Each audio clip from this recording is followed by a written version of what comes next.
Assalamualaikum warahmatullahi wabarakatuh. Puji dan syukur marilah kita panjatkan kehadirat Allah Subhanahu wa taala yang telah memberikan nikmat iman wal Islam kepada kita semua, karena dengan iman dan Islamlah kita semua bisa berbahagia di dunia dan di akhirat. Salawat serta salam tak lupa kita curah limpahkan kepada junjungan alam, yakni Habibana wa Nabiyana Muhammad Sallallahu Alaihi Wasallam. Yang kami hormati Ibu Dr. Lilis Sulastri SAGMM selaku dosen pengampu mata kuliah Manajemen Perbankan Syariah yang sampai saat ini selalu memberikan bimbingan dan arahannya kepada kita semua dalam proses pelaksanaan perkuliahan. Kemudian kepada teman-teman manajemen 7A yang pada kesempatan kali ini ikut serta dalam proses perkuliahan via YouTube. Izinan kami dari kelompok 7 untuk memaparkan atau mempresentasikan sebuah materi, yaitu akad wakalah, akad al-jialah, akad ar-rohan, akad al-sorf, akad al-qardh, dan akad produk dan jasa modern lainnya. Sebelumnya saya perkenalkan dulu anggota kelompok dari kelompok 7. Yang pertama ada Alfian Abiyu Fauzan sebagai pemateri, kemudian ada Anissa Handayani Putri sebagai pemateri, kemudian ada Arya Fadil Arifin sebagai pemateri, yang terakhir ada saya sendiri Arif Rahman Hakim sebagai pemateri sekaligus moderator.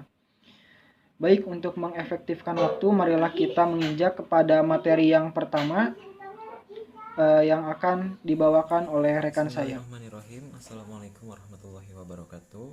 Perkenalkan, nama saya Alfian Abiyu Fauzan. Di sini saya akan menyampaikan pembahasan mengenai akad dan prinsip wakalah dan juga akad dan prinsip al-jialah. Untuk yang pertama, saya akan membahas mengenai akad dan prinsip wakalah. Untuk poin pertama adalah definisi. Kata wakalah berarti penyerahan. Istilah kata wakalah memiliki akar kata di dalam Al-Quran, seperti misalnya dalam firman Allah yang artinya cukuplah Allah sebagai penolong kami, dan dia sebaik-baik pemelihara. Quran Surat Al-Imran ayat 173. Wakalah adalah pelimpahan kekuasaan oleh seseorang sebagai pihak pertama kepada orang lain sebagai pihak kedua dalam hal-hal yang diwakilkan, atau dalam hal ini pihak kedua hanya melaksanakan sesuatu sebatas kuasa atau wewenang yang diberikan oleh pihak pertama. Namun apabila kuasa itu telah dilaksanakan sesuai yang disyaratkan, maka semua resiko dan tanggung jawab atas dilaksanakan perintah tersebut sepenuhnya menjadi pihak pertama atau pemberi kuasa. Itu untuk definisi wakalah. Sekarang untuk dasar hukum wakalah. Yang pertama ada Al-Quran. Salah satu dasar dibolehkannya wakalah adalah firman Allah yang berkenan dengan kisah Ashabul Kahfi, terdapat pada Quran Surat Al-Kahfi ayat 19, yang artinya dan demikianlah kami bangunkan mereka agar mereka saling bertanya di antara mereka sendiri. Berkatalah salah seorang di antara mereka, sudah berapa lamakah kamu berada di sini? Mereka menjawab, kita berada di sini sehari atau setengah hari. Berkata yang lainnya lagi, Tuhan kamu lebih mengetahui berapa lamanya kamu berada di sini. Maka suruhlah salah seorang di antara kamu untuk pergi ke kota dengan membawa uang perakmu ini, dan hendaklah dia melihat manakah makanan yang lebih baik. Maka hendaklah ia membawa makanan itu untukmu, dan hendaklah ia berlaku lemah lembut, dan jangan sekali-kali menceritakan halmu kepada seorang pun. Nah, dalam surat Al-Kahfi ayat 19 ini sudah terdapat pendelegasian bahwa wewenang dalam seperti kata maka suruhlah salah seorang di antara kamu untuk pergi ke kota dengan membawa uang perakmu ini. Itu untuk dasar hukum Al-Quran. Salah satu contoh ayatnya surat Al-Kahfi ayat 19. Yang selanjutnya ada Al-Hadis. Ada dua contoh yang saya temukan di sini. Yang pertama hadis riwayat Malik dalam Al-Muwattah yang artinya bahwasanya Rasulullah Shallallahu Alaihi Wasallam mewakilkan kepada Abu Rafi dan seorang Ansor untuk mewakilinya untuk mengawinkan atau qabul perkawinan Nabi dengan Maimunah binti Al-Haris. Itu contoh hadis yang pertama. Yang selanjutnya ada hadis riwayat Bukhari dari Abu Hurairah yang isinya adalah seorang laki-laki datang kepada Nabi Shallallahu Alaihi Wasallam untuk menagih hutang kepada beliau dengan cara kasar, sehingga para sahabat berniat untuk menanganinya dalam tanda kutip. Beliau bersabda, biarkan ia, sebab ia pemilik hak dan berhak untuk berbicara. Lalu sabdanya adalah, berikanlah atau bayarkanlah kepada orang ini unta umur setahun seperti untanya yang dihutang itu. Mereka menjawab, kami tidak mendapatkannya kecuali yang lebih tua. Kemudian Rasulullah bersabda, berikanlah kepadanya, sesungguhnya orang yang paling baik di antara kalian adalah orang yang paling baik di dalam membayar. Itu dasar hukum hadis. Sekarang dasar hukum ijma.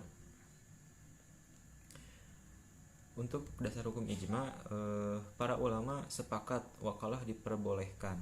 Bahkan mereka kemudian ada pernyataan kesepakatan atau ijab qabul, kesepakatan kedua belah pihak baik lisan maupun tulisan dengan keikhlasan memberi dan menerima baik fisik maupun manfaat dari hal yang ditransaksikan. Kemudian pembatalan wakalah dan berakhirnya wakalah. Yang pertama ada apabila pemberi kuasa berhalangan tetap. Dalam hal pemberi kuasa berhalangan tetap atau wafat, maka pemberian kuasa tersebut batal, sebagaimana halnya batal dengan adanya pembebasan atau pengunduran diri pemberi kuasa, kecuali diperjanjikan lain. Yang kedua adalah perselisihan antara pemberi kuasa dengan yang diberi kuasa. Apabila terjadi perselisihan antara orang yang diberi kuasa dengan orang yang memberi kuasa, khususnya kehilangan barang yang dikuasakan, maka yang dijadikan pegangan adalah perkataan orang yang menerima kuasa disertai dengan saksi. Selanjutnya ada berakhirnya wakalah. Yang pertama, matinya salah seorang dari syahibul akad atau orang-orang yang berakad, atau hilangnya cakap hukum. Yang kedua, dihentikannya aktivitas dihentikannya aktivitas atau pekerjaan dimaksud oleh kedua belah pihak. Yang ketiga, pembatalan akad oleh pemberi kuasa terhadap penerima kuasa yang diketahui oleh penerima kuasa. Yang selanjutnya ada penerima kuasa mengundurkan diri dengan sepengetahuan pemberi kuasa. Dan yang terakhir adalah gugurnya hak pemilik atas barang bagi pemberi kuasa. Kemudian ada jenis-jenis wakalah. Menurut Muhammad Ayub, jenis-jenis wakalah terdiri dari yang pertama, wakil bil kusoomah atau mengambil alih beragam perselisihan atau kasus atas nama prinsipal. Yang kedua, wakil bil taqozi al-dain atau penerimaan utang. Yang ketiga, wakil bil qabaza al-dain atau kepemilikan utang. Yang keempat, wakil bil bai atau keagenan perdagangan. Dan yang terakhir, wakil bil syira atau keagenan untuk pembelian. Kemudian ada aplikasi pada bank syariah, aplikasi wakalah pada bank syariah. Wakalah dalam aplikasi perbankan terjadi apabila nasabah memberikan kuasa kepada bank untuk mewakili dirinya melakukan pekerjaan jasa tertentu, seperti pembukuan L-C atau Letter of Credit Import Syariah dan Letter of Credit Export Syariah, kemudian inkaso dan transfer uang. Ada juga penitipan, anjak piutang atau factoring, wali amanat, investasi reksadana syariah, pembiayaan rekening koran syariah, asuransi syariah, dan lain-lain. Bank dan nasabah yang dicantumkan dalam akad pemberian kuasa harus cakap hukum. Selanjutnya adalah materi mengenai akad dan prinsip al-ji'alah. Yang pertama, untuk definisi, ji'alah atau ja'alah menurut bahasa berarti upah atau pemberian. Bisa disebut juga sebagai sayembara. Menurut istilah adalah perjanjian menyerahkan hadiah, uang atau barang kepada orang yang berhasil melaksanakan tugas atau sayembara. Misalnya seseorang kehilangan kuda.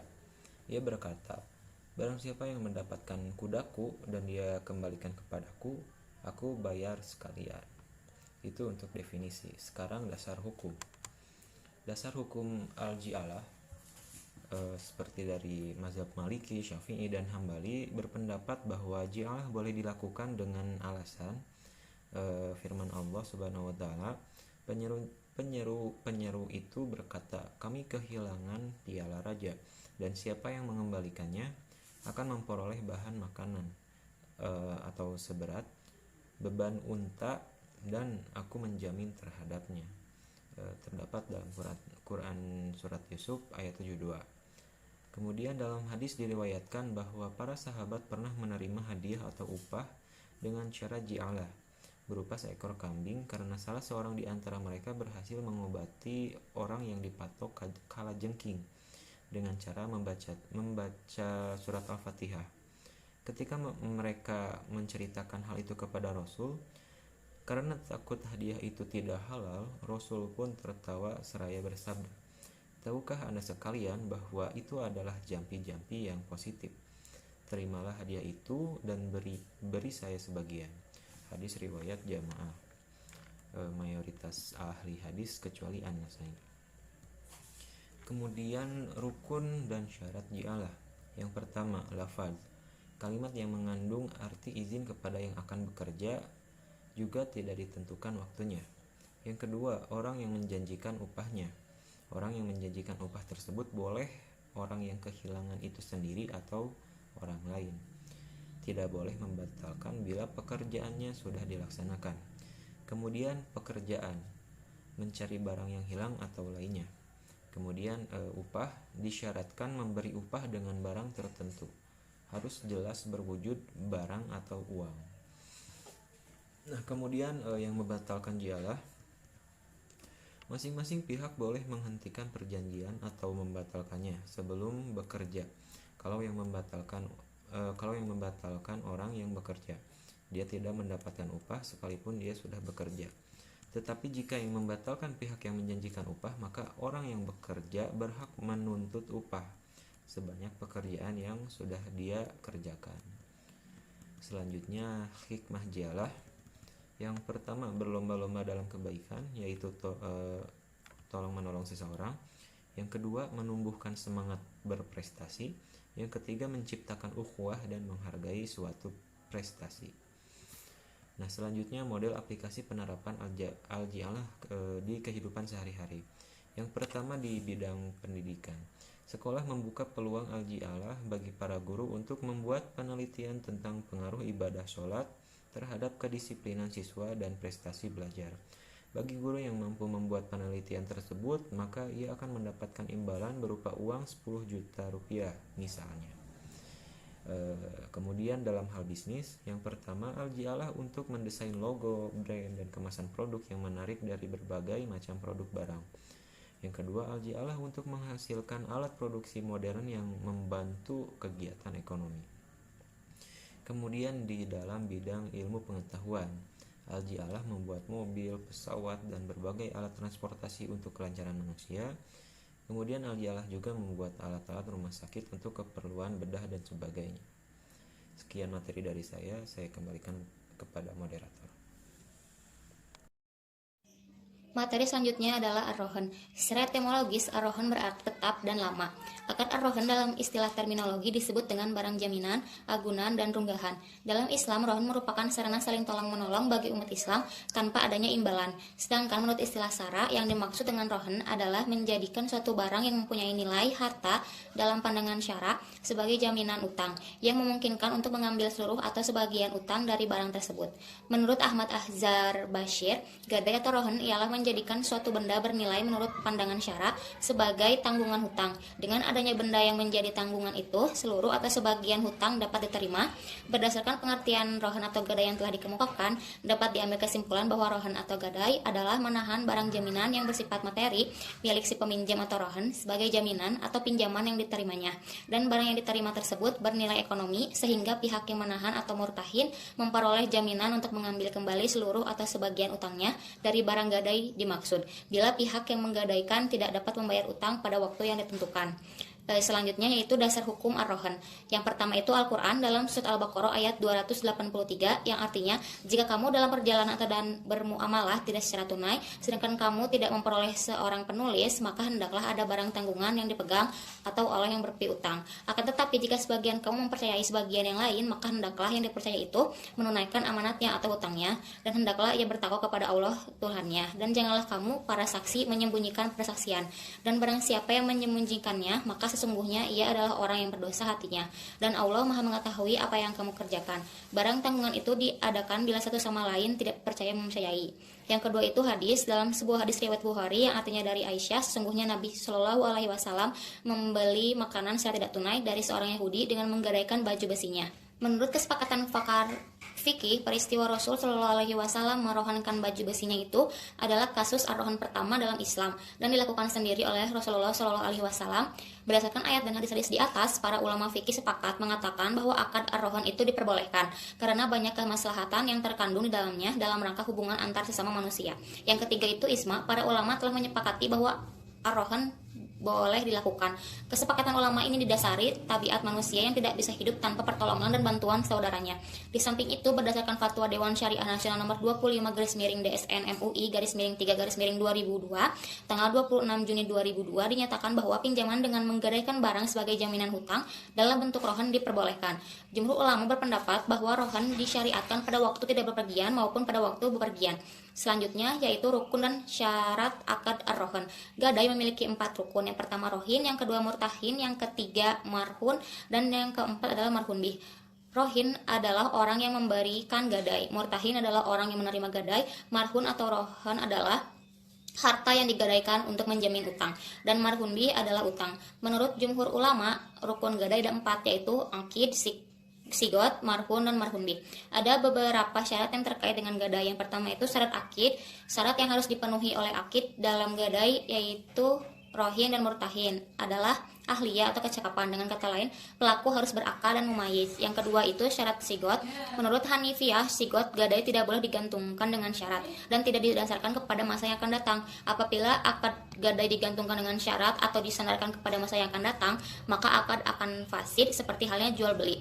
Syafi'iyah berpendapat bahwa syarat gadai sama dengan syarat jual beli karena gadai merupakan akad maliyah. Yang ketiga itu syarat marhun. Para ulama sepakat bahwa syarat marhun sama dengan syarat jual beli. Artinya semua barang yang sah diperjualbelikan sah pula digadaikan. Yang keempat itu syarat marhun bih. Menurut Hanifiyah, marhun bih harus memenuhi syarat sebagai yang pertama itu marhun bih harus berupa hak yang wajib diserahkan kepada pemiliknya, yaitu rohin, karena tidak perlu memberikan jaminan tanpa ada barang yang dijaminnya. Yang kedua itu pelunasan utang memungkinkan untuk diambil dari marhun bih. Apabila tidak memungkinkan pembayaran utang dari marhun bih, maka rohan dihukumnya tidak sah. Yang ketiga itu hak marhun bih harus jelas atau maklum, tidak boleh mazhul atau samar atau tidak jelas. Selanjutnya yaitu prosedur barang atau marhun. Dalam menggadaikan barang di pegadaian syariah harus memenuhi prosedur dan ketentuan. Di antaranya yang pertama yaitu barang yang tidak boleh dijual tidak boleh digadaikan. Yang kedua tidak sah menggadaikan barang rampasan atau barang pinjaman. Yang ketiga adalah gadai tidak sah apabila utangnya belum pasti. Yang keempat disyaratkan pula agar utang piutang dalam gadai itu diketahui oleh kedua belah pihak. Yang kelima itu menerima barang gadai oleh pegadaian adalah salah satu rukun akad gadai atas tetapnya gadaian. Karena itu gadai belum ditetapkan selama barang yang diadakan belum diterima oleh pegadaian. Selanjutnya yaitu prosedur penaksiran marhun. Seperti diuraikan sebelumnya bahwa dengan membawa agunan atau marhun, seseorang bisa mendapatkan pinjaman sesuai dengan nilai taksiran barang tersebut. Adapun pedoman taksiran yang dikelompokkan atas dasar jenis barangnya adalah yang pertama itu barang kantong. Barang kantong itu yang pertama itu emas. Emas itu ditaksir sesuai harga pasar pusat atau HPP dan standar taksiran logam yang ditetapkan oleh kantor pusat. Yang kedua itu permata. Permata ditaksir dengan melihat standar taksiran yang ditetapkan oleh kantor pusat. Standar ini sesuai dengan perkembangan pasar permata yang ada. Yang kedua itu barang gudang. Barang gudang itu mobil, mesin, barang elektronik, tekstil, dan lain-lain. Petugas penaksir melihat harga pasar setempat atau HPS dari barang harga pedoman untuk keperluan penaksiran. Penaksiran ini selalu disesuaikan dengan perkembangan harga yang terjadi. Selanjutnya yaitu prosedur pemberian pinjaman. Setelah barang yang dijaminkan dinilai berdasarkan harga atau nilai taksiran, maka pinjaman dapat ditentukan sebesar persentase tertentu dari nilai taksiran. Persentase ini juga merupakan kebijakan Perum Pegadaian dan besarnya berkisar antara 80 sampai 90%. Barang yang digadaikan nasabah akan diasuransikan oleh Perum Pegadaian yang dibebankan pada nasabah yang bersangkutan. Biaya asuransi ini kemudian dipotongkan dari besarnya pinjaman yang akan diterima oleh si nasabah atau rohin. Sebagai bukti pinjaman pihak nasabah kepada Pegadaian, Perum Pegadaian memberikan bukti berupa surat bukti rohin atau SBR yang nantinya ditunjukkan pada saat pelunasan dilakukan. Selanjutnya yaitu prosedur berakhirnya akad rohin. Yang pertama itu, barang telah diserahkan kembali kepada pemiliknya. Yang kedua itu, rohin membayar hutangnya. Atau yang ketiga, dijual dengan perintah hakim atas perintah rohin. Yang keempat yaitu pembebasan hutang dengan cara apapun meskipun tidak ada persetujuan dari pihak rohin. Selanjutnya itu akad al-sharf. Pertukaran mata uang asing dalam istilah bahasa Inggris dikenal dengan money changer atau foreign exchange. Dalam bahasa Arab sering disebut dengan kata al-sharf. Dalam kamus Al-Munjid fi Al-Lughah disebutkan bahwa al-sharf berarti menjual uang dengan uang lainnya. Secara bahasa, pertukaran mata uang asing atau al-sharf mempunyai arti al-ziyadah atau tambahan, penukaran, penghindaran, atau transaksi jual beli. Sedangkan secara istilah atau terminologi terdapat beberapa definisi dari beberapa ulama.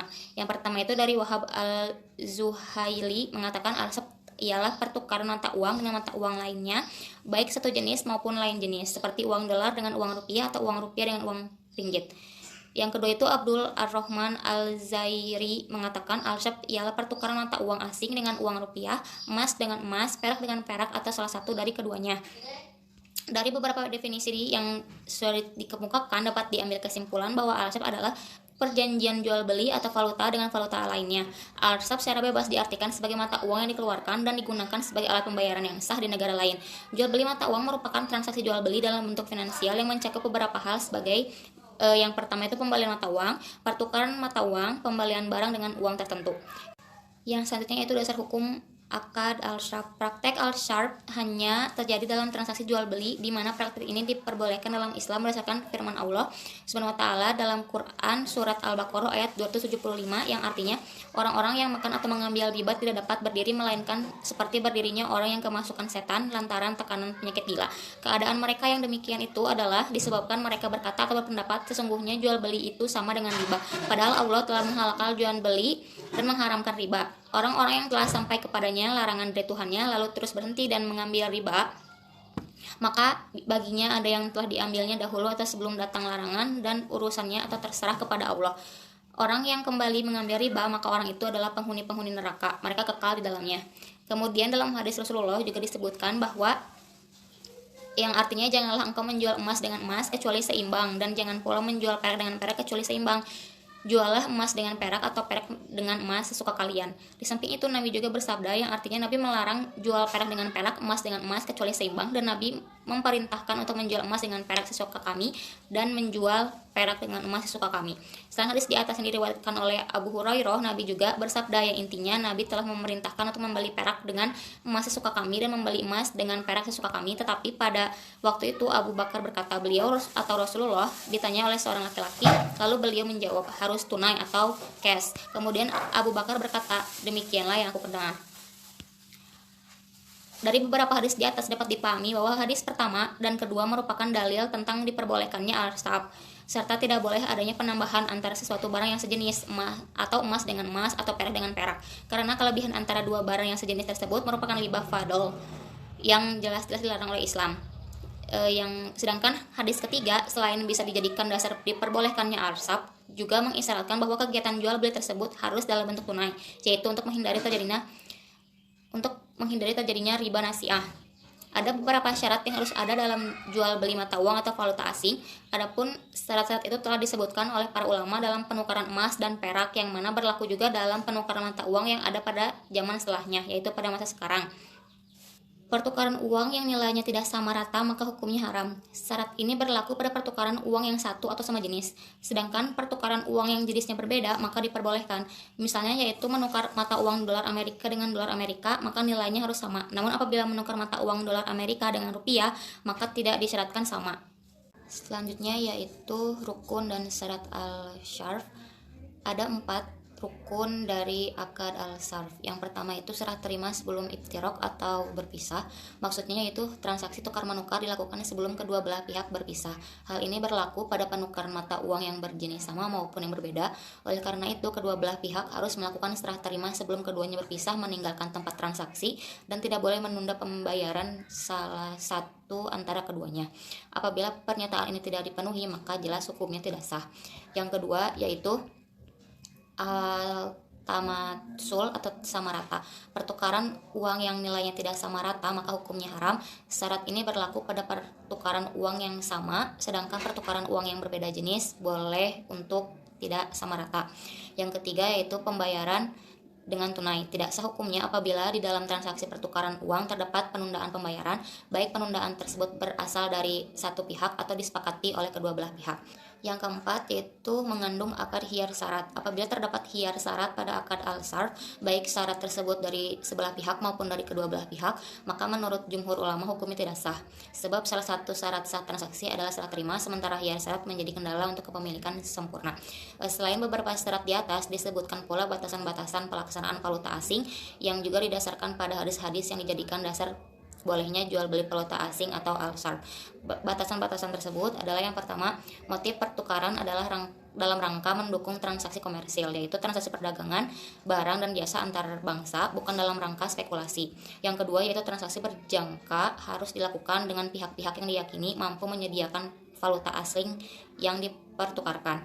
Yang ketiga, tidak dibenarkan menjual barang yang belum dikuasai, atau dengan kata lain, tidak dibenarkan jual beli tanpa hak kepemilikan. Selanjutnya yaitu macam-macam al-sarf. Dalam fatwa MUI atau Majelis Ulama Indonesia telah menjelaskan tentang macam-macam pertukaran, antara lain yang pertama itu transaksi spot. Transaksi spot adalah pembelian dan penjualan valuta asing untuk penyerahan pada saat itu atau over the counter, atau penyelesaiannya paling lambat dalam jangka waktu 2 hari. Yang kedua yaitu transaksi forward. Transaksi forward disebut juga dengan transaksi berjangka yang pada prinsipnya adalah transaksi sejumlah uang tertentu dengan sejumlah mata uang lainnya dengan penyerahan pada waktu yang akan datang. Kurs ditetapkan pada waktu kontrak dilakukan, tetapi pembayaran dan penyerahan baru dilakukan pada saat kontrak jatuh tempo. Yang ketiga yaitu transaksi swap. Transaksi swap adalah transaksi pembelian dan penjualan bersamaan sejumlah tertentu mata uang dengan 2 tanggal valuta atau penyerahan yang berbeda. Pembelian dan penjualan mata uang tersebut dilakukan pada bank lain yang sama. Jenis transaksi swap yang umum adalah spot terhadap forward. Yang keempat atau yang terakhir yaitu transaksi option. Transaksi option yaitu kontrak untuk memperoleh hak dalam rangka membeli atau hak untuk menjual yang tidak harus dilakukan atas sejumlah unit valuta asing pada harga dan jangka waktu atau tanggal akhir tertentu. Selanjutnya yaitu prinsip-prinsip al-sarf. Hendaklah pertukaran mata uang asing tidak mengandung unsur riba seperti pertukaran yang ada tambahannya pada salah satu pihak, baik penjual maupun pembeli yang meminta tambahan. Prinsip-prinsip pertukaran harus memenuhi beberapa hal, diantaranya yang pertama tidak ada unsur riba, yang kedua sama nilainya, yang ketiga sama ukurannya menurut ukuran syara, yang keempat al-taqabul atau sama-sama tunai, dan yang kelima adalah saling merelakan atau al-tarodi. Cukup sekian yang dapat saya sampaikan. Saya kembalikan kepada moderator. Terima kasih. Baik, materi selanjutnya akan saya sampaikan. Yang pertama ada akad al-qard. Dari segi definisi, al-qard berarti pertolongan. Nah, pertolongan dalam konteks qard adalah pertolongan yang berasal dari harta orang yang memberikan uang. Sedangkan menurut istilah diartikan meminjamkan harta kepada orang lain tanpa mengharapkan sebuah imbalan. Kemudian ada dasar hukum akad al-qard. Transaksi qard diperbolehkan oleh para ulama berdasarkan hadis riwayat Ibnu Majah dan ijma ulama. Kemudian ada dari surat Al-Hadid ayat 11 yang artinya siapakah yang mau meminjamkan kepada Allah pinjaman yang baik, maka Allah akan melipat gandakan balasan pinjaman untuknya dan dia akan memperoleh pahala yang banyak. Kemudian ada fatwa Dewan Syariah Nasional tentang akad al-qard. Yang pertama, al-qard adalah pinjaman yang diberikan kepada nasabah yang memerlukan. Kemudian nasabah Al-Qard wajib mengembalikan jumlah pokok yang diterima pada waktu yang telah ditentukan. Kemudian biaya administrasi dibebankan kepada nasabah. Kemudian jika nasabah tidak dapat mengembalikan sebagian atau seluruh kewajibannya pada saat yang telah disepakati dan LKS telah memastikan ketidakmampuannya, kemudian LKS dapat memperpanjang jangka waktu pengembalian dan menghapus write off sebagian atau seluruh kewajiban. Kemudian ada rukun dan ketentuan akad Al-Qard. Di rukun yang pertama ada pelaku yang terdiri dari pemberi atau mukrid dan penerima pinjaman atau muktarid. Kemudian ada objek atau berupa barang atau uang yang dipinjamkan. Kemudian ada ijab qabul atau serah terima. Kemudian ada ketentuan syariah. Yang pertama pelaku harus cukup cakap hukum dan baligh. Kemudian ada objek akad yang harus memenuhi syarat-syarat. Pertama jelas nilai pinjamannya dan waktu pelunasannya. Peminjam diwajibkan membayar pokok pinjaman pada waktu yang telah disepakati. Kemudian apabila memang peminjam mengalami kesulitan keuangan, maka waktu peminjaman dapat diperpanjang. Kemudian ijab qabul adalah pernyataan dan ekspresi saling ridho atau telah atau rela di antara para pelaku akad. Kemudian ada karakteristik akad Al-Qard. Pertama, tidak diperkenankan mengambil keuntungan apapun bagi si mukrid. Kemudian yang kedua, pembiayaan qard menggunakan akad pinjam meminjam. Kemudian jika dalam bentuk uang, maka nominal pengembalian sama dengan nominal pengembalian dengan nominal pinjaman. Kemudian ada syarat akad Al-Qard. Yang pertama, keduanya haruslah berakal sehat. Kemudian yang kedua, baligh. Kemudian yang ketiga, dalam bertindak baik pemberi maupun peminjam tanpa adanya paksaan. Kemudian ada skema akad Al-Qard sebagai pokok pelengkap kepada nasabah yang telah terbukti loyal. Kemudian sebagai fasilitas nasabah yang memerlukan dana dengan cepat. Kemudian sebagai produk untuk menyambang usaha yang sangat kecil di sektor sosial. Kemudian fasilitas tersebut merupakan bagian dari satu paket pembiayaan, yaitu khususnya untuk mempermudah nasabah dalam bertransaksi. Baik, untuk selanjutnya ada akad Al-Qardul Hasan. Nah, dari segi definisi, ini merupakan akad pinjaman dari bank atau mukrid kepada pihak tertentu atau muktarid yang wajib dikembalikan dengan jumlah yang sama sesuai pinjaman.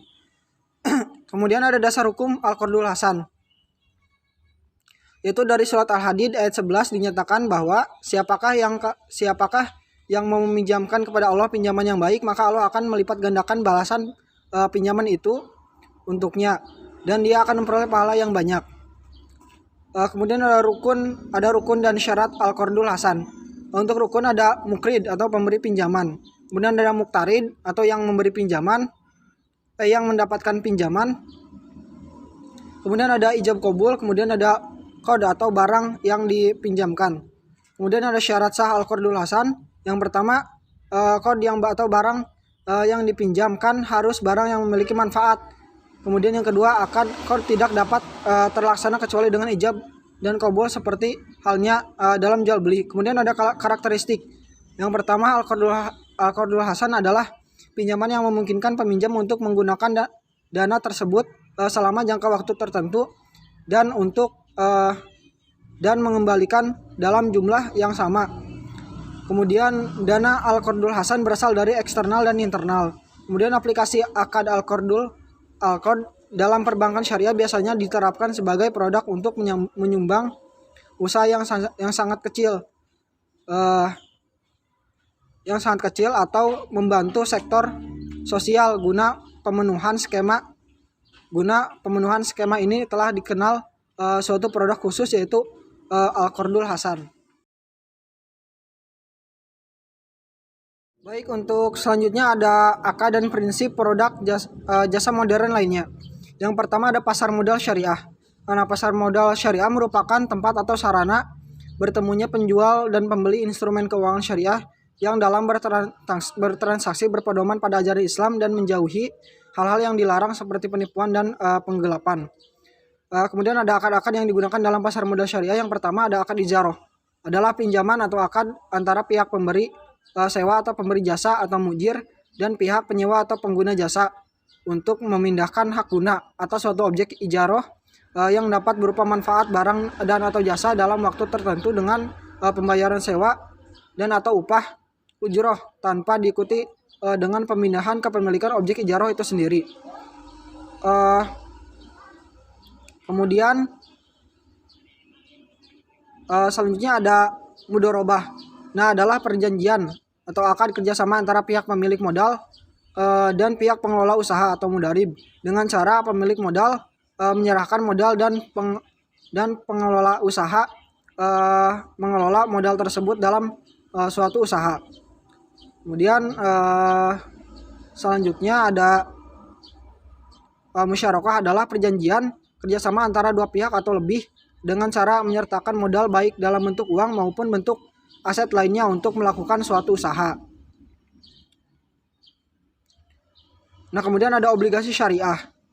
Dari segi definisi, menurut Dewan Syariah Nasional adalah suatu surat berharga jangka panjang berdasarkan prinsip syariah yang dikeluarkan emiten kepada pemegang obligasi syariah yang mewajibkan emiten untuk membayar pendapatan kepada pemegang obligasi syariah berupa bagi hasil atau margin atau fee serta membayar kembali dana obligasi pada saat jatuh tempo. Kemudian ada jenis-jenis obligasi syariah berdasarkan akadnya. Pertama, obligasi syariah ijaroh, yaitu obligasi syariah yang diterbitkan berdasarkan perjanjian akad ijaroh di mana satu pihak bertindak sendiri atau melalui wakilnya menjual atau menyewakan hak manfaat atas suatu aset kepada pihak lain berdasarkan harga dan periode yang telah disepakati. Kemudian ada obligasi syariah mudorobah, yaitu obligasi syariah yang diterbitkan berdasarkan perjanjian akad mudorobah. Kemudian ada obligasi syariah musyarakah, yaitu suku yang diterbitkan berdasarkan perjanjian atau akad musyarakah. Kemudian ada obligasi syariah istisna, yaitu obligasi syariah yang diterbitkan berdasarkan perjanjian atau akad istisna. Kemudian ada pendapatan obligasi syariah. Yang pertama dari coupon yield, kemudian yang kedua ada dari current yield, kemudian ada dari aktual atau diskon yield, kemudian ada yield to maturity, kemudian ada dari capital gain. Kemudian ada pihak-pihak yang terlibat dalam penerbitan suku.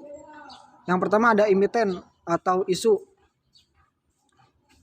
Kemudian ada pinjaman emisi efek atau underwriter, penjamin emisi efek atau underwriter, kemudian ada wali amanat atau trustee, kemudian ada penanggung atau guarantor atau kafiil, kemudian ada investor, kemudian ada lembaga clearing, lembaga ini berfungsi menyelesaikan semua hak. Nah, kemudian ada bursa efek, kemudian ada profesi penunjang pasar modal. Ada hak, kemudian ada hak dan kewajiban para pihak dalam obligasi syariah. Nah, pertama ada hak dan kewajiban syahih mudarib atau emiten, yaitu menerima bagian laba tertentu sesuai yang disepakati dalam mudarib. Kemudian mengelola usaha untuk tercapainya tujuan mudarobah. Kemudian ada menyatakan secara tertulis bahwa mudarib telah menerima modal dari sahib al.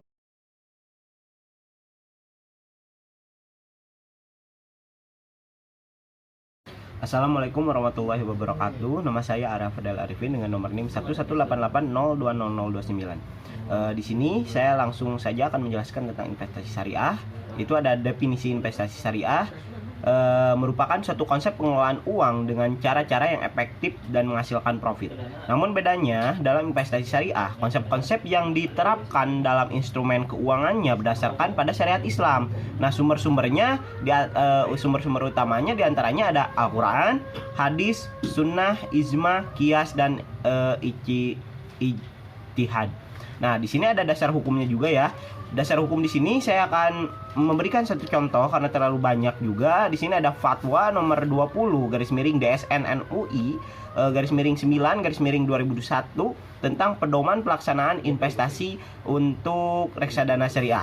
Nah, lanjut di sini ada syarat dan ketentuan investasi syariah. Yang pertama, tidak mengandung gahar dan masyir. Gahar adalah pemberian informasi yang cacat dan tidak lengkap yang membuat nasabah kebingungan. Sedangkan masyir yaitu adalah risiko investasi yang berlebihan dalam investasi syariah. Kedua hal tersebut tidak boleh ada. Nah, yang kedua ada akad wakalah bil ujrah dan mudarobah. Nah, syarat investasi syariah selanjutnya adalah akad wakalah bil ujrah dan mudharabah. Dalam hal ini akad wakalah bil ujrah merupakan penjamin atas wali dalam investasi berbasis syariah. Nah, sedangkan akad mudharabah adalah untuk kepercayaan pemilik modal kepada investor dan sebaliknya. Nah, terus ada yang ketiga, ada proses pembersihan keuntungan. Nah, syarat berikutnya adalah terdapat proses pembersihan pendapatan pada investasi. Secara berkala akan dilakukan pengecekan apakah investasi dihasilkan dari sumber yang syar'i atau tidak. Dan 4, hanya berinvestasi di perusahaan-perusahaan halal. Nah, syarat yang paling penting dari investasi syariah adalah penempatan dana hanya dilakukan di perusahaan yang halal. Tujuannya adalah untuk menghindari riba dan hal-hal lain yang tidak dibenarkan dalam Islam. Selanjutnya ada rukun dan prinsip ya. Di antaranya, prinsip-prinsip di antaranya yaitu yang pertama, setiap pembayaran telah ditentukan pada awal perjanjian. Nah, yang kedua, pemberi pinjaman dan peminjam harus saling bekerja sama dan berbagi dalam keuntungan ataupun kerugian. Yang ketiga, prinsip riba atau bunga tidak diperbolehkan di dalam Islam. Nah, 4, gahar, tidak kepastian, risiko atau spekulasi atau juga dilarang. 5, investasi seharusnya hanya mendukung praktik atau produk yang tidak dilarang atau tidak disarankan oleh Islam. Sekian untuk slide ini ya. Lanjut ke slide berikutnya. Nah, di sini ada skema investasi syariah ya. Yang pertama ada musyakarah. Nah, dari nasabah ke bank pemilik dana, dari bank pemilik dana ini ke bagi hasil usaha nih ke usaha, dan usaha ke bank juga. Nah, nasabah ini dana musyakarah, nah dari nasabah ke usaha dan bagi hasil usaha. Yang selanjutnya ada contoh skema suku mudharabah. Nah, ini adalah suatu kepercayaannya dari emiten. Nah, emiten menerbitkan suku mudharabah dan investor menyerahkan dana untuk mudharabah. Nah, seperti ini ya. Nah, ini ada yang pertamanya yaitu membiayai kegiatan usaha. Nah, dari emiten membiayai. Terus yang kedua pendapatan. Nah, ini adalah bakotornya, biaya adalah bakotor. Ketiga, distribusi pendapatan untuk investor dan emiten. Nah, langsung ke investor lagi di sini. Yang keempat, pengembalian modal saat jatuh tempo. Slide berikutnya.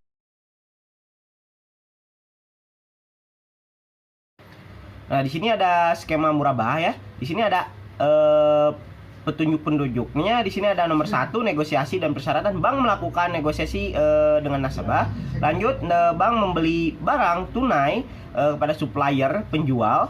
Langsung bank dan nasabah melakukan akad murabah. Terus bank serah terima barang kepada nasabah ya.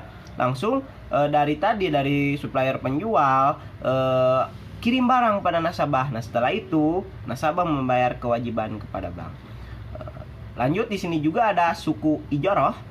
Di sini juga ada petunjuk-penunjuknya ya. Yang pertama, menerbitkan suku sebagai sertifikat kepemilikan atas underlying aset. Nah, lanjut di sini ada menyerahkan dana. Nah, menyerahkan dana. Nah, terus ini juga ada kepemilikan aset atau manfaat aset berpindah ke investor. Nah, langsung di sini ada pihak ketiga membayar sewa. Nah, terus ada juga pihak ketiga membayar aset. Nah, lanjut di sini membayarkan hasil sewa kepada investor secara berkala. Langsung kepemilikan aset atau manfaat aset berpindah ke investor. Langsung saat jatuh tempo membayar sisa sewa. Seperti itu. Selanjutnya di sini saya akan menjelaskan tentang jenis dan macam investasi syariah. Yang pertama ada deposito syariah. Definisinya merupakan suatu produk simpanan yang memiliki jangka waktu tertentu dengan mempertimbangkan prinsip syariah dalam pengelolaannya. Deposito syariah dapat diperuntukkan bagi nasabah perorangan maupun bagi perusahaan. Konsep yang diterapkan dalam deposito syariah adalah dengan menempatkan nasabah sebagai pemilik dana atau sahibul ma'al yang secara langsung bertindak sebagai pengelola dana atau mudharib. Nah, selanjutnya ada investasi saham syariah. Investasi berbasis syariah juga mencakup saham syariah. Nah, investasi saham syariah ini merupakan salah satu jenis investasi syariah yang banyak dilirik masyarakat di Indonesia. Terhitung pada akhir tahun 2018, investasi saham syariah yang masuk ke dalam daftar indeks saham syariah Indonesia atau ISSI sudah mencapai angka sekitar 400 saham. Nah, investasi saham syariah merupakan aplikasi dari konsep musyakah atau musyarakah. Artinya aktivitas tersebut mencakup penyertaan modal dengan sistem bagi hasil bagi pihak yang terlibat. Investasi saham syariah menerapkan prinsip-prinsip Islam dalam operasionalnya sehingga tidak mengandung unsur riba. Prinsip-prinsip yang pertama yang tadi saya sudah jelaskan ya. Dan yang ketiga ada investasi emas syariah. Salah satu bentuk investasi syariah lainnya adalah dalam bentuk emas. Emas dapat digunakan sebagai salah satu investasi syariah karena penggunaannya membawa banyak manfaat. Harga emas sendiri setiap tahunnya cenderung naik ya. Walaupun sempat turun pada beberapa kesempatan, namun nilai kenaikannya lebih spesifik. Nilainya yang membuat investasi emas syariah banyak diminati. Terus selanjutnya ada investasi properti. Bisnis properti merupakan salah satu bisnis yang tidak pernah sepi peminatnya. Banyak yang menganggap bahwa investasi properti syariah merupakan pilihan yang tepat karena sesuai dengan prinsip Islam.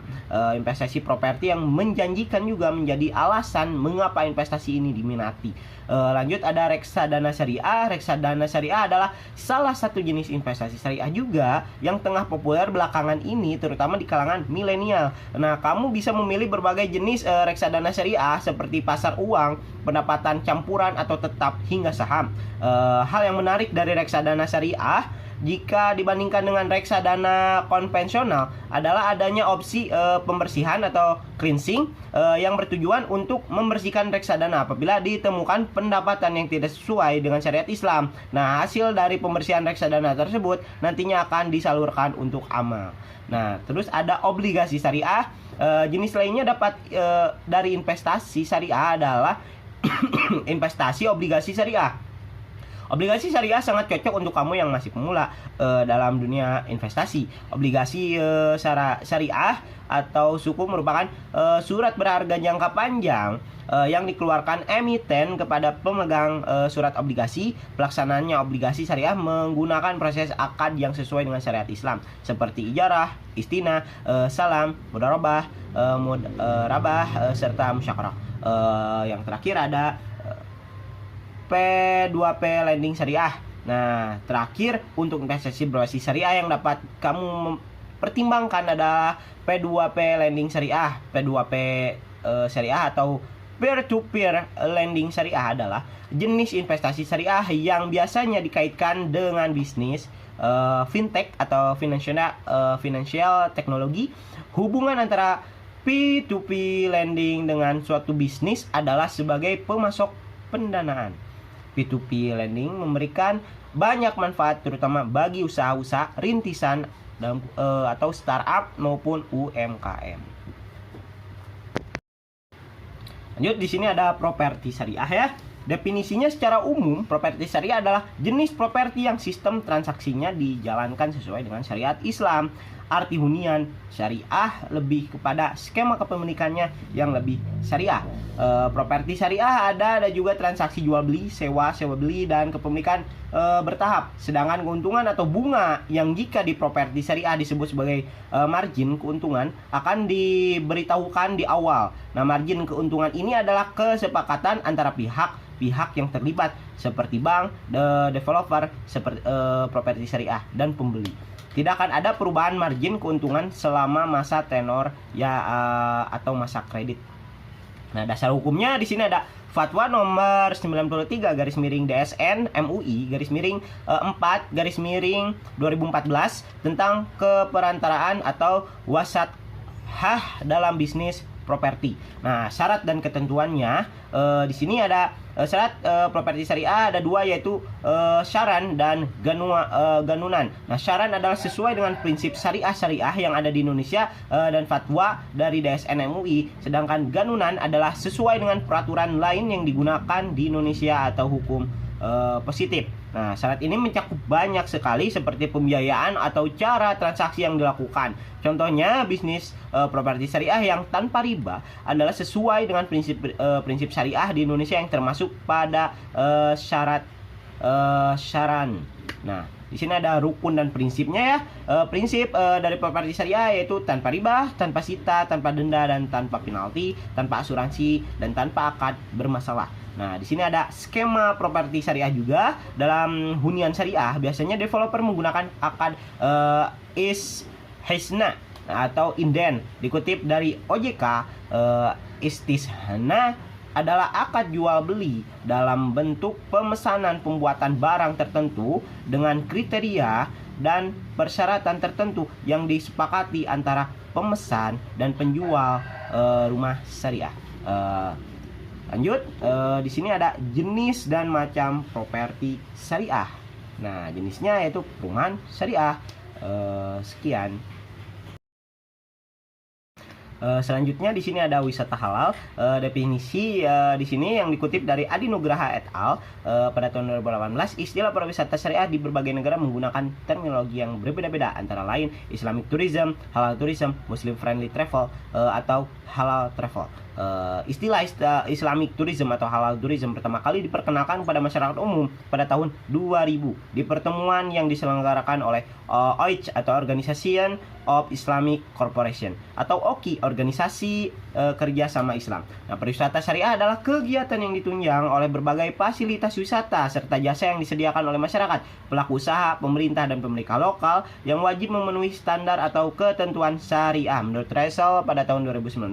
Nah, di sini ada dasar hukumnya, Undang-Undang Nomor 10 Tahun 2009 tentang Pariwisataan dan juga Undang-Undang Nomor 33 Tahun 2014 tentang Jaminan Produk Halal. Di sini ada juga syarat dan prinsip. Di antaranya makanan halal, tidak ada minuman keras atau mengandung alkohol, tidak menyajikan produk dari babi, tidak ada diskotik, staf pria untuk tamu pria, staf wanita untuk tamu wanita, hiburan yang sesuai, fasilitas ruang ibadah atau masjid musola yang terpisah gender, pakaian islami untuk seragam staf, tersedianya Al-Quran dan peralatan ibadah untuk sholat di kamar, petunjuk kiblat, seni yang tidak menggambarkan bentuk manusia, toilet diposisikan tidak menghadap kiblat, keuangan syariah, hotel atau perusahaan pariwisata lainnya harus mengikuti prinsip-prinsip zakat. Selanjutnya ada konsep wisata halal, konsep pengembangan pariwisata halal Indonesia menurut Pesona Indonesia. Di sini ada konsep wisata yang bertujuan untuk memenuhi kebutuhan dan pengalaman wisatawan muslim atau wislim.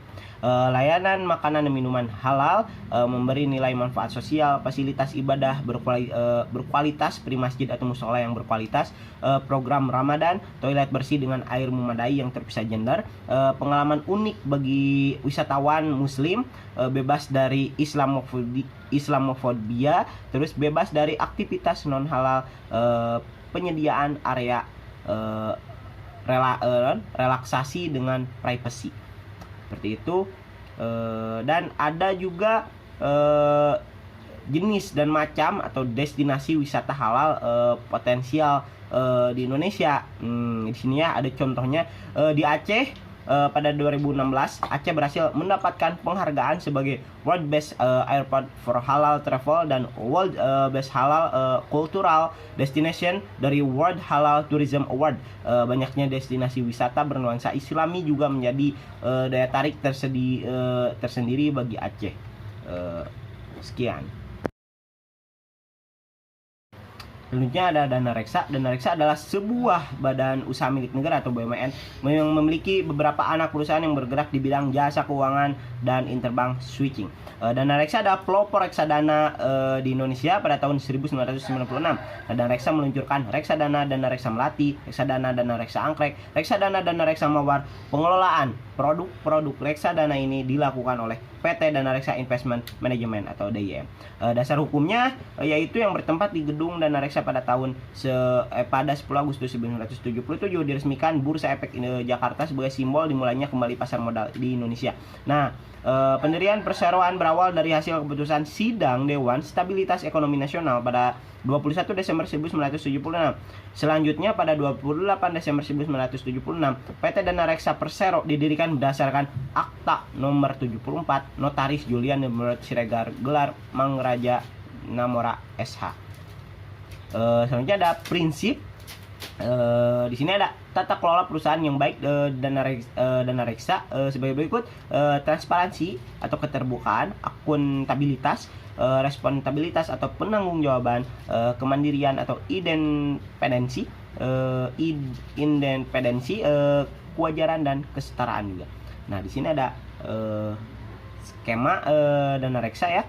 Contoh skemanya ada pada tanggal 10 bulan 4 tahun 2018 penandatanganan pembiayaan jalan tol melalui skema RDPT ekuitas pada waskita tol road WCR reksadana penyertaan terbatas atau RDPT. RDPT ini merupakan pendanaan bersifat ekuitas sehingga perseroan dapat mengurangi ketergantungan terhadap pendanaan yang bersifat hutang. Dengan demikian, perseroan dapat menjaga kesehatan finansial perusahaan di tengah ekspansi yang dilakukan.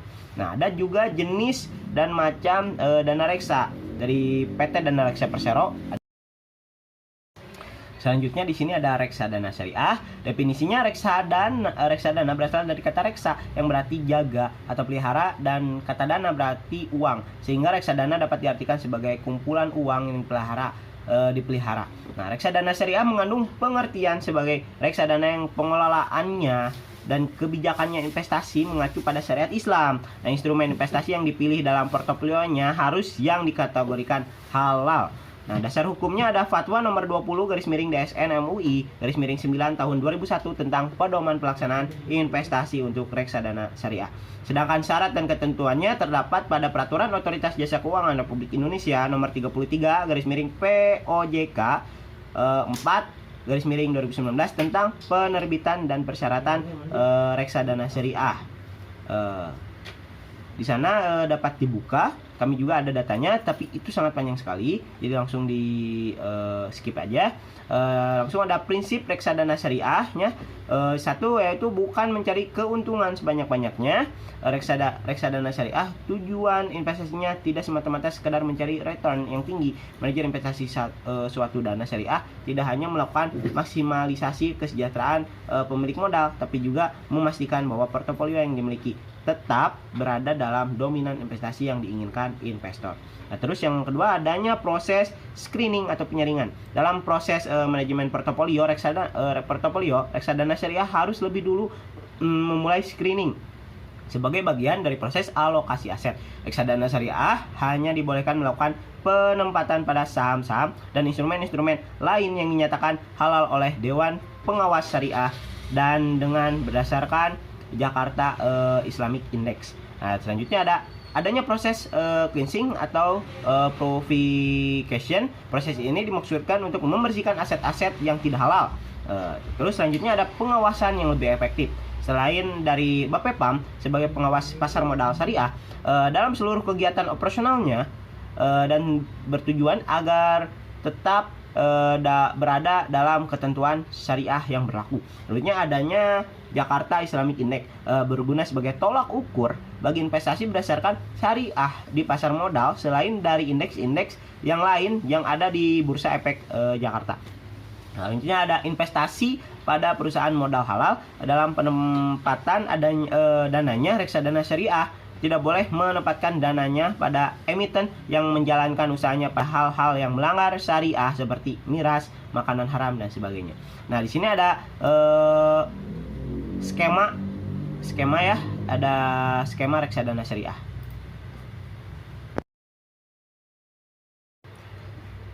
Nah, skema reksadana syariah di sini ya bisa dilihat ada investor menguasakan atau mewakilkan kepada manajer investasi dengan akad wakalah ya.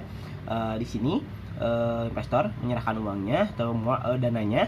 Nah, langsung di sini ada KIK atau manajer investasi dan bank kustodian. Nah, melakukan investasi di sini ada saham syariah, suku koperasi, suku negara, SBSN, instrumen pasar uang syariah dan efek syariah lainnya. Nah, di sini melakukan investor. Nah, di sini melakukan fee atau ujrah pada manajer. Seperti itu.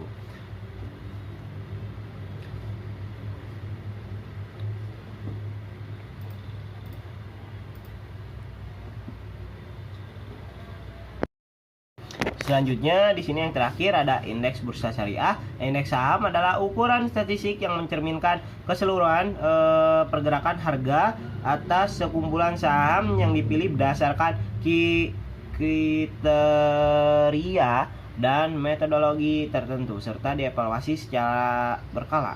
Tujuan dan manfaat dari indeks saham antara lain mengukur sentimen pasar, dijadikan produk investasi pasif serta reksadana indeks dan ETF indeks serta produk turunan atau produk turunan. Terus benchmark bagi portofolio aktif, proxy dalam mengukur dan membuat model pengembalian investasi atau return, risiko sistematis dan kinerja yang disesuaikan dengan risiko, serta proxy untuk kelas aset pada lokasi aset. Dasar hukumnya di sini ada peraturan nomor 9 A13 tentang penerbitan efek syariah. Selanjutnya ada prinsip indeks bursa syariah, ada aset berwujud tertentu, terus 2 kegiatan investasi yang telah ditentukan, 3 nilai manfaat atas aset berwujud, terus 4 jasa yang sudah ada maupun yang akan ada, 5 aset proyek tertentu. Selanjutnya ada skema ya. Di sini tidak dimunculkan gambarnya. Jadi saya akan jelaskan saja, yaitu ada 1 penelaahan emiten atau PP ya. Nah, kepada membuat peer review. Nah, yang kedua. Yang ketiga, kompilasi hasil penelaahan. Nah, yang keempat, seleksi emiten atau PP yang ditelaah ulang. Yang kelima, ada penelaahan ulang emiten atau PP. 6, komplikasi hasil penelaahan. Nah, 7, ada pembahasan hasil penelaahan ulang dan isu lainnya. 8, rapat pleno bersama DSN MUI dan BEI. Nah, BEI atau BEI ya, Bursa Efek Indonesia. Nah, terus jadilah daftar efek syariah. Seperti itu. Jenis dan macamnya ada JII, terus JII 70, serta IDX MES BUMN 17. Sekian dari saya. Assalamualaikum warahmatullahi wabarakatuh.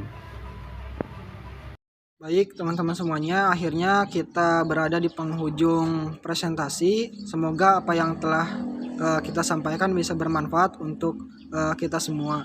Sekian dari kami, mohon maaf bila banyak kekurangan. Billahi taufiq wal hidayah. Wassalamualaikum warahmatullahi wabarakatuh.